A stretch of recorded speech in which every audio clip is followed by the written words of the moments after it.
হরে Krishna guys, কেমন আছো guys? আজকে আবার আমি চলে এসেছি। দেখো সেই স্নো ডেতে, দেখো আজকেও কত স্নো পড়ছে।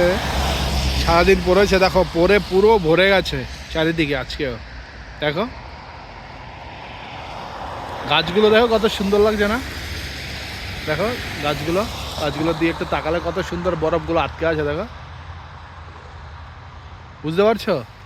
দেখো কত সুন্দর লাগছে না? গাছের মধ্যে বরফ পুরো আটকে আছে। দেখো কত বরফ পড়েছে। এই যে দেখো বরফের গাড়ি যাচ্ছে, বরফ পরিষ্কার করে এটাতে করে তোমার। আর ওইদিকে দেখো ওই লোকটা বরফ পরিষ্কার করছে একা একাই, বুঝতে পারছো?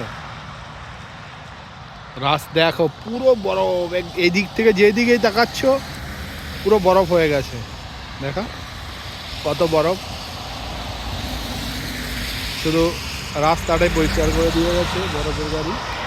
আর দেখো তাছাড়া গাছে, বাড়িতে, তারপর ছাদে, সব জায়গায় বরফ পড়ে আছে। দেখো বাড়িতে পুরো বরফ পড়ে গেছে, বাড়িতে, বাড়ির রাস্তা।